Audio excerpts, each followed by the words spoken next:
All right, let's line up at the microphone. Jack Spengler. I don't have a lot of questions. I have one. And I'm curious, Gina, the concern shown in California for PPDs, flame retardants, how do you then explain why the General Assembly would not revise the Technical Bulletin 117 and others that promote a high use of flame retardants? Is that mic working? But you heard what I said.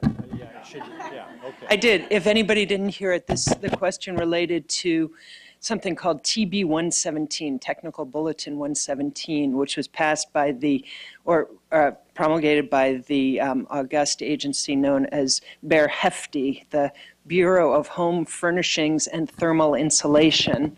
Yes, it is indeed a government entity in California, and it's big government. Sounds like big government. No comment. It's within the Consumer Affairs Agency. And quite a number of years ago, they put in place regulations governing home furniture that were very, very stringent, far more stringent than really anybody else except the UK. And home furniture has to pass an open flame test rather than a smolder test. So this would basically be far worse than just the typical cigarette scenario. And the open flame test is applied to the foam inside the couch cushion instead of the cushion as covered by fabric.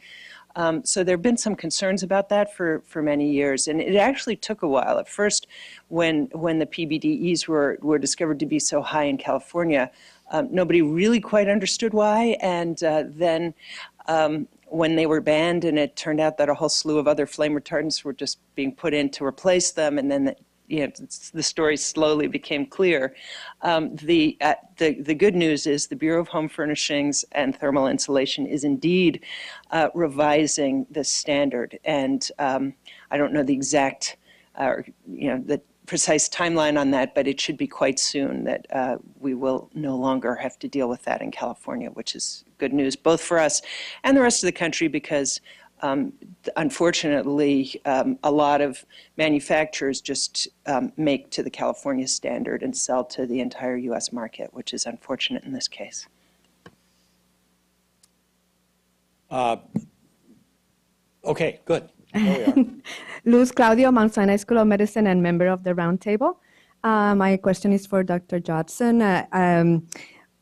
Many of those in vitro models are more than 20 years old. They've been around, they're being used. And I wanted to know, even I worked in that when I was at EPA looking at the use of in vitro models for neurotoxicity testing.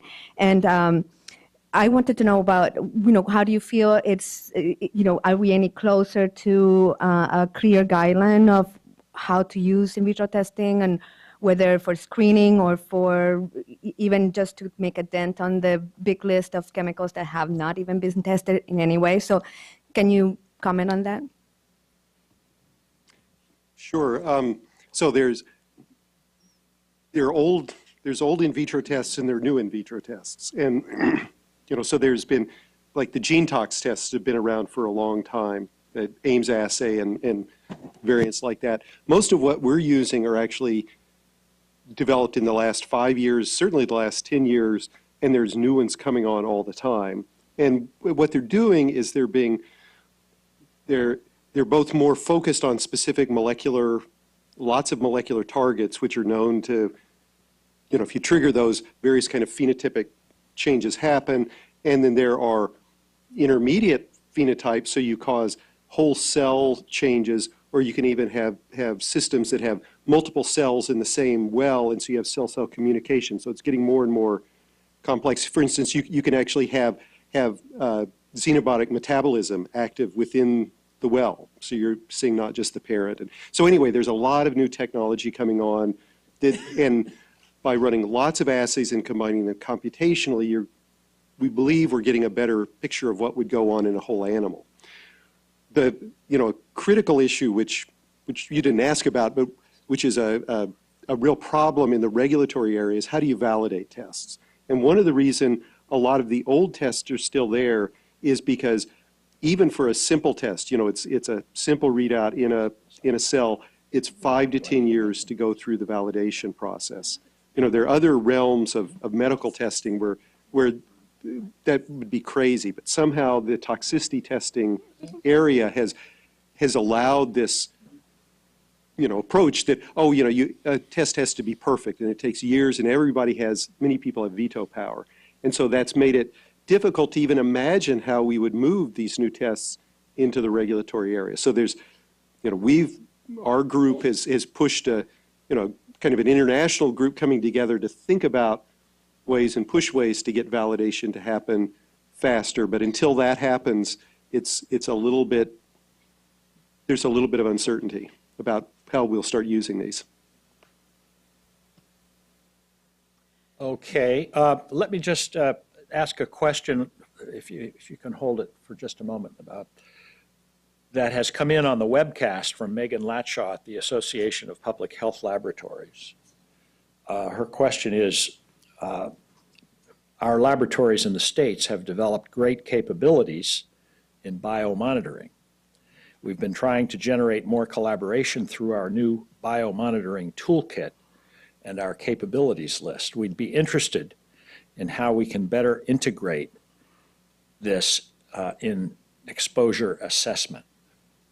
Would any of the panelists be able to comment on that? So again, this is Richard Judson. We would be happy to collaborate. So a lot of our modeling, developing good models, requires having good biomonitoring data. And the only public data that's easy to get access to today is the NHANES data set, which is really great. It's very broad, has a relatively large number of chemicals, but it's sort of the lamppost chemicals, the ones that we know to look at. And so we're always looking for people who have more capabilities doing biomonitoring, who can share data, work together with us to bring data into these efforts. So it's a deal. It's a deal. That's It's a right. deal. So give me Okay. a call. Very good. My number's on the screen. Yes, next question. Thanks. Liz Harriman with the Massachusetts Toxics Use Reduction Institute.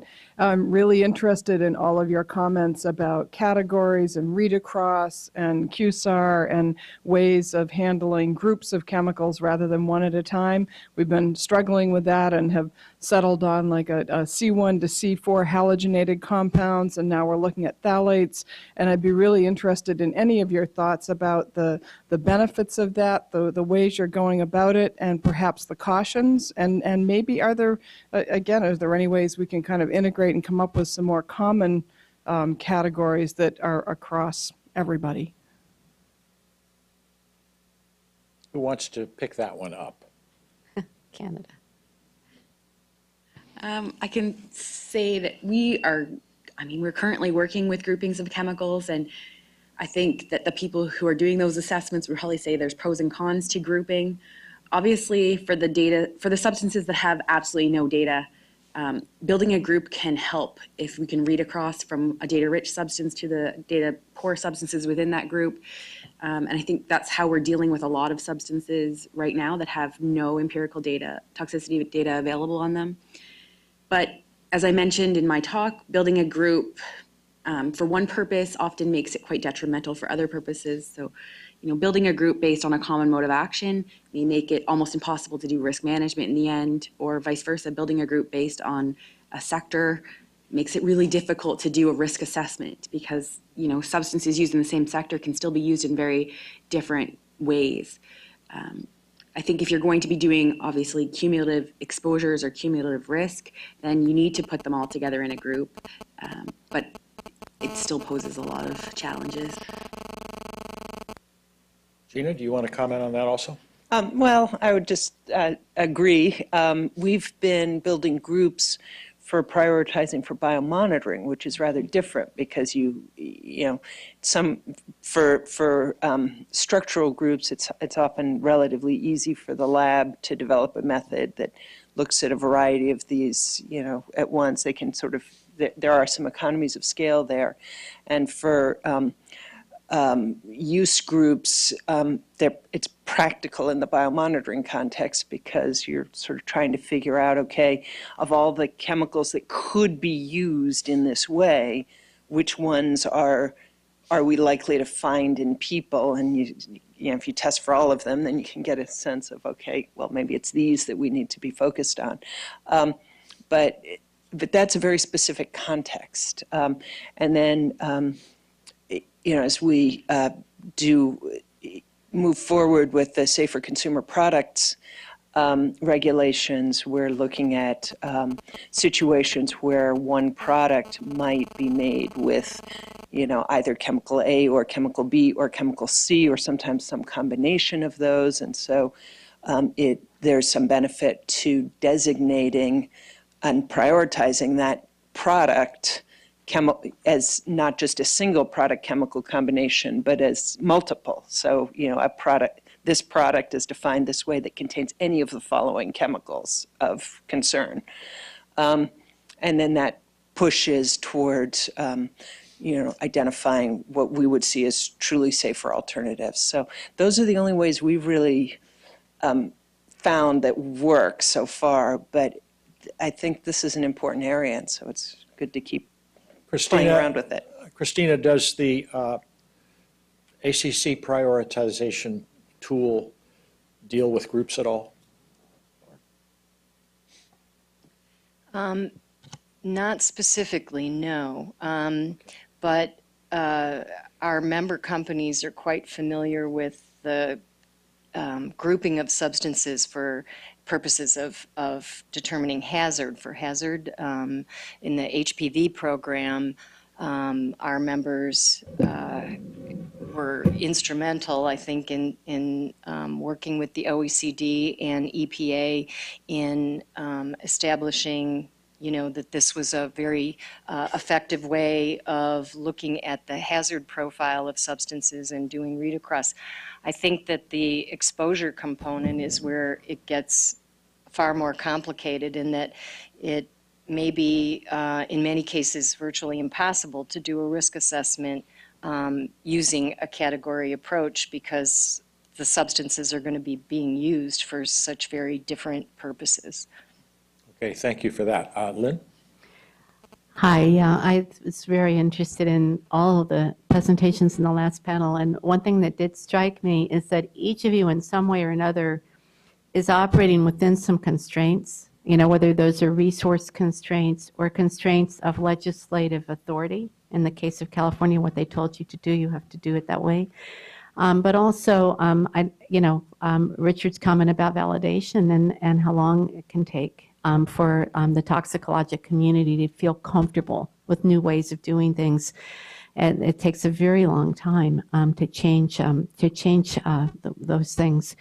So I was wondering, though, if you felt free, to think outside of the boxes that you're in, and the things you heard from each other, if you were creating a prioritization process, how you would do it. Would you want to incorporate some of the things that you heard from each other? And as well as I think the EU process, there was a fair amount of prioritization built into that as well, although again, structured in a law that was done a certain way. Who would like to step up to that? I'll start. So, our group started we're a bunch of chemists and biologists, and started from a very much hazard-centric standpoint. And we spent a lot of time, over the last 6 or 8 years talking to the Canadian group. So, Betty Meek is somebody who's always coming and visiting. And, Betty said, okay, forget the hazard stuff, start on the exposure side. And we sort of, blew her off. But now, I've drunk the Kool-Aid and realized that you need to do the exposure piece, because for a lot of chemicals, you can't do the whole hazard thing, and there's some low-hanging fruit on the exposure side. So I guess what we've kind of learned is that you have to iterate back and forth. You do as much exposure as you can, do the cheap exposure, then do the cheap hazard, and you go back and forth, which is a little bit like the ACC tool is doing. So let's divide it up, and so you're prioritization almost. Could I, before taking the next question, yeah, yes, additional comment. Thank you. I guess I would argue that that these different approaches aren't mutually exclusive, and that having multiple approaches to flagging priorities has some benefit, and both because the priorities that you set, might depend on the context in which you're operating, not just regulatory, but also just sort of, whether you're at the community level or nationally, or what you're prioritizing for, screening or testing, or prioritizing for risk assessment or risk management. And so I kind of like multiple approaches to priority setting. I think I guess one could argue that some of the things that I presented are almost more like public health surveillance than like true prioritization. And so in that way, I guess that the sort of California approach is a little bit more of an outlier, and harks back to the first session when there was some debate about whether a surveillance type approach is useful or, maybe isn't so useful. I actually tend to come down on it is useful, but it can't be used alone kind of approach, which is back to the let's do several different things and hope that we can then elevate the things that should be elevated. But obviously the kind of thing California is doing alone would be not very useful without these other efforts. We had a discussion this morning about burden of proof, and the spectrum between ask the manufacturer or industry to prove safety versus ask the regulatory authority to prove hazard. Could we get a comment from both Canada and California as to where they are on that spectrum? Because I wasn't entirely clear about that as I listened to you. In Canada, we're definitely on the burden of government to prove hazard. Okay. Luckily, in Canada, we don't have quite as many hoops to jump through in terms of trying to prove that hazard. We don't have to have 100% proof before we can regulate a substance. Yeah, so we're definitely, we would love to be able to shift the burden the way that REACH has, but at this point it lies on us. But we use a precautionary approach, so we can definitely make assumptions that favor public health versus favor industry. Gina, California? Well, in the Safer Consumer Products program, the burden is squarely on the manufacturer. If the manufacturer fails, then on the distributor or the retailer to do the alternatives analysis and show either why their chemical is the best, or the preferred alternative, or I basically show why they are switching to some other chemical. And the Department of Toxic Substances Control then reviews that alternative analysis, as does the public, and then it can either accept or reject those arguments. So that is a burden-shifting regulation, and is one of I think the things that makes it a little unusual. Obviously, California's Proposition 65, which I didn't mention in my talk, is sort of an early and quintessential burden-shifting law. This is this was actually passed by the voters as a referendum in 1986, and is a consumer right-to-know law that requires that that any person in the course of doing business who exposes someone in California to a chemical that is known to cause cancer, birth defects, or reproductive harm must first warn that person. And the only way around the warning is if the person who makes that product or who's doing the exposing can show that the exposure will be below a safe harbor level. So there again is a burden shifting component to that, where the burden is on the industry to show that they're not exposing people above that warning level. And that has created all kinds of controversy over the years. It's one of our pet controversial laws in California, and yet it also has done a lot of very important things very quietly, because as chemicals do get on the Prop 65 list, many companies that are using those chemicals quietly reformulate. And so it's not been very public. The big sort of victories of Prop 65 have actually been very quiet ones. The warnings themselves tend to cause Californians' eyes to glaze over because they see them so often in situations like bars and restaurants and parking garages and gas stations. Anyway, where they go. Yes, thank you. Yeah, it's Hal Zinnig. I wanted to follow up on Megan Lackshaw's text message. Many of you are much more familiar with APHLA than I am. However, EPA has had meetings with them over the last many, many months. They're very proactively looking out beyond the states as to what their lab services can provide. And what's made it exciting, which NHANES doesn't provide, is although the databases they have differ state by state, they have stuff at much smaller manageable geographic units, both environmental monitoring and biomonitoring.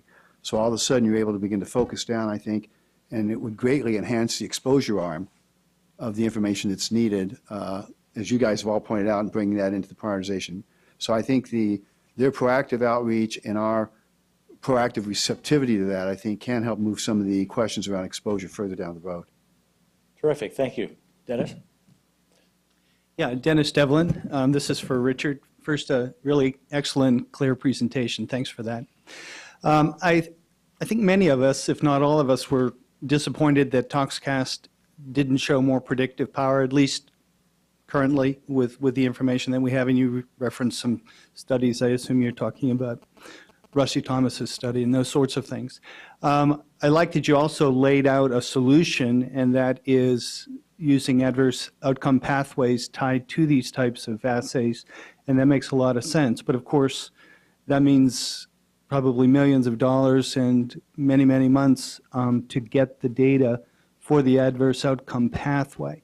I guess my question is, and maybe you covered it and I missed it, but do you envision a time in the relatively near future where these in vitro assays can be used, let's say credibly, you talked about validation, for questions that we have a relatively immediate need for? And I'll give you two examples just to highlight what I'm talking about. I heard several years ago that the ToxCast assays were used to screen the dispersants that were used in the Deepwater Horizon spill. And when I heard that, I thought, well, that's really interesting. I'm not quite sure how they would have done that credibly. And then second of all, with hydraulic fracturing fluid, for example, thousands of sites, every well is going to have a different mixture. And I've heard people say, well, we'll use the ToxCast assays for that. Do you envision a time where the assays will be able to do that for really just a hazard assessment? It's assumed that there'll be some exposure. So for getting that quick hazard assessment that's needed. Good. So, yeah, so I skipped the slide. I would be happy to talk about all of our problems, but, I ran out of time. But, the specific case, there have been 2 or 3 talks and papers that have said ToxCast failed. Mm-hmm. Okay, so we're a big science program, and so we're a target for people. And so it's really, it's important for us to understand the criticism and to take it really seriously. And so there really, there are three things you could say, 3 reasons we might have failed. Okay, the data could be wrong. The assays could just be garbage. Or we don't have enough assays. Or our models are not sufficient. Okay, and the data is not perfect. We know that. The animal data is not perfect. The missing data, one of the critical, so both of those, or most of the critiques are saying you have failed because you can't exactly replicate in vivo rodent animal studies. Right. Okay, and one of the things that neither of the Thomas et al. And some of these others have done is include the pharmacokinetics. We're just now getting enough of that data there. And if you don't have pharmacokinetics that's a huge piece about whether a chemical is toxic or not. So you really have to get the dosing right. And we've started to show that if you put the toxicokinetics there, you get a little better. Okay, but then maybe we don't have all the right pathways and all of that. The more important thing, I think, though, is, biology is really complicated. It's not linear between you hit the pathway and you get toxicity. There's a lot of, I showed the adverse outcome pathway or these, cell-based models. By including more biology, we'll get there. Right. Okay, so, but that's not today or tomorrow. So now let's go. So I think we will get there just because, I believe, biology is not magic. Okay, now this screening. So, we were asked a very specific question about Deepwater Horizon. So there were 7, 8 dispersants, and some of them were believed. And so it was CBI, what was in those dispersants. It was believed some of them contain nonylphenol ethoxylates, which will degrade to nonylphenol, which is estrogenic. And the worry was you suddenly take a bunch of estrogenic material and you put it in the shrimp breeding grounds on the Gulf Coast, and you'd have a population crash. So the manufacturers wouldn't publicly say what was in there. And so the idea is, okay, we will just take some of those things and we'll test, is it estrogenic or not? And we did that, and turned out there were 2 of that we got a little signal. The one that was, approved to be used didn't. And, through back channels, we actually did find out that, we got the right answer. Okay, so it answered a specific question. Now, for fracking, we haven't been asked to do that yet. We could. A similar experiment we've been asked to do is take river water samples, water sampling downstream effluents, which is a real complicated mixture, and say, okay, is there anything that looks estrogenic or androgenic or hitting the aryl hydrocarbon receptor? And we've successfully been able to do with these high throughput screens what people have done in more complicated in vitro, more complicated, expensive in vitro. So, we can answer that sort of a question. You have an effluent, and for, a sample for a few dollars, we can say, does there seem to be some sort of signal, if you can tell us what signal to look for? Yeah. You guys may want to continue this discussion over dinner. I'd just like to make, for the record, I'd like to say I don't believe that you failed. You just haven't succeeded yet with a complex issue. Right. Lynn has a question. When you're dealing with these complex mixtures, when you also Oh, I'm jealous, yeah. Yes. I think at this point in time, it's not asking the right question to ask if the kinds of data Richard's presenting predicts risk, because we all know that risk of disease is a complicated biologic process. But I think what you do get reliably are these indicators of disruption of important biologic processes. And those, when you disrupt those biologic processes, depending on the tissue, the species, et cetera, that could be expressed differently. But still that ability to detect that a chemical both can disrupt an important biologic process and a potency at which it can disrupt an important biologic process is really important information. Okay, thank you. As a former politician, I hope I can be forgiven for the question I'm going to ask now, which is with respect to TSCA reform and various proposals that have been made about that. Where are we in that process politically right now? Yes, Christina? Yeah. Well, it's complicated. There is going to be a House hearing next week on November 13th. I don't believe the witness list has been noticed yet, but the House is convening a hearing on the Chemical Safety Improvement Act, which is the Senate bill. So that in and of itself is a significant development because it's highly unusual, if not unprecedented, for the House to entertain a hearing on a Senate bill. So it's worth watching, I think. There are as we understand it through press reports and so forth, that Senator Vitter and Senator Udall are working with and speaking with NGOs and others in stakeholders who have expressed concerns over several areas of the CSIA, and as best we know, are trying to work toward making accommodations going forward, but we haven't seen any amendment or revision of the CSIA at this juncture. So that's about the best ACC intelligence I can give you on the topic. I am hopeful. You know, this is certainly the CSIA is a bipartisan bill. It has, I think, now equal 26 signatories, half Republican, half Democrat. That's a huge achievement. That certainly should give us all optimism, particularly in this Congress, that something should be able to be accomplished. So we'll hold hope.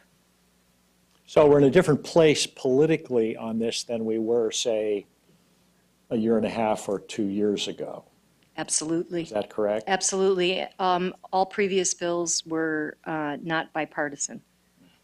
So the fact that the CSIA is a bipartisan bill is a huge change in the landscape. Are there any other comments on this? Gina? The state of California actually has weighed in on some aspects of this legislation because of the preemption provisions that were mentioned earlier. So our Attorney General wrote a letter, my boss, the Secretary of Cal EPA, wrote a letter, the Secretary of Labor wrote a letter, the Director of the Department of Toxic Substances Control also did, all raising concerns. There are some aspects of this bill that are really very promising. One thing that we particularly appreciate is that it would give EPA the ability to more easily share confidential business information with the states, which is very important. Unfortunately, it also grandfathers in old CBI claims, which is sort of operates in the contrary direction. But it also has very sweeping preemption provisions, far more sweeping than in existing old TSCA. That are really worrisome for us and for other states in their current form. So we're certainly hoping those get changed. And in particular, preemption kicks in long before EPA actually promulgates any regulation. So as soon as a chemical is prioritized, then preemption kicks in, and it could be years or decades or who knows how long until EPA actually takes action. During that time, states would not be able to take action, which is unfortunate. In addition, anything that EPA designates as low priority, states would really have no ability to act on. And there are things, for example, that would be of low toxicity, but high concern to a state like California because of their high global warming potential.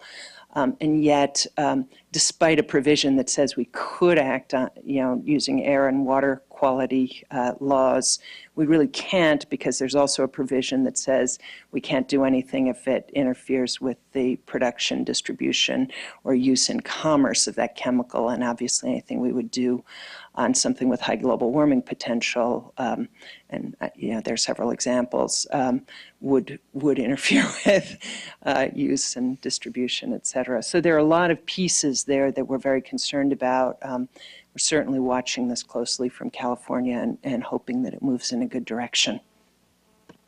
Okay, let me ask a follow-up quickly on this. On the positive side of the ledger, is everyone among stakeholders now generally agreed and favorable to the notion of a health standard by itself, as opposed to the TSCA situation where at least burdensome economically figured into? I mean, does this represent significant progress in terms of overcoming past issues? Anybody want to comment? People may not want to comment, and I would understand that.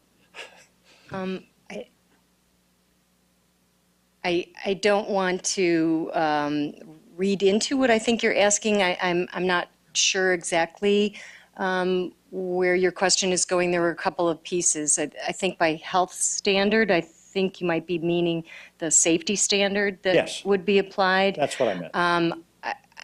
I'm certainly not going to speak for all the stakeholders that are out there who, I know there are some who have raised some concern about the safety standards, so I'm certainly not going to characterize it as consensus on that standpoint.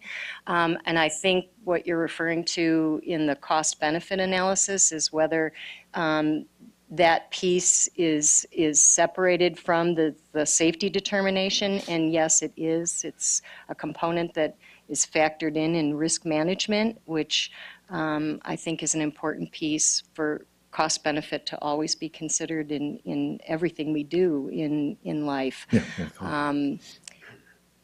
Okay, thank you, that's helpful. Andy? Yes. I will take up. So I can explain the area of concern, because I think the overall bill, the language in the bill overall does say safety determinations are to be based on a standard that is applied solely on the basis of risk to human health and the environment. And I think that's been in ACC's principles, EPA's principles, the platform of the Safer Chemicals Coalition, et cetera. The problem is a provision that says if EPA proposes a ban or a phase out of a chemical, it must be based on, and then it lists a bunch of cost benefit factors. So it comes back in there. And for other types of risk management measures, it would not, as I read the bill anyway. So that's the crux of the concern.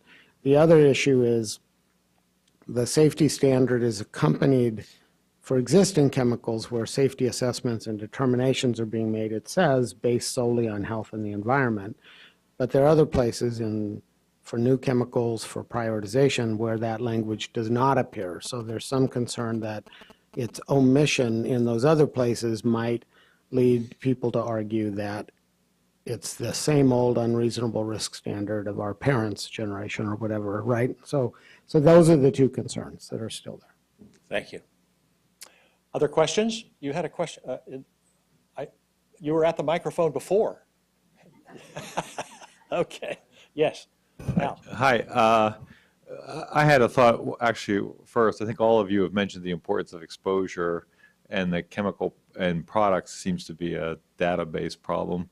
Would it be feasible to get the Department of Commerce to do a survey on, to make a list of the top whatever chemicals and ask, product manufacturers to check a box when they use a chemical for a given product classification? Would that have utility? I think it's feasible, but. Well, I referenced the chemical data reporting rule in my presentation, and in that update, the form that EPA asks manufacturers to complete asks them, to the extent that they know the applications for their substances, to indicate that on the form. The complexity happens because manufacturers then sell their substances downstream, and processors and formulators utilize those substances in applications that aren't necessarily communicated back to the manufacturer. So the manufacturer alone is not going to be able to know all of the applications and uses for the substances that it produces. Oh, and I agree. I was suggesting that the manufacturer of consumer products would be the one filling out the form. Oh, I'm sorry. I missed that piece in there. I So wasn't clear. EPA has the authority to require information from processors. They have to date elected not to do that. And again, I'm not trying to speak for EPA, but I think in large part because there are so many more processors and formulators, and I think that they may be struggling with how to actually do that in an effective and efficient way.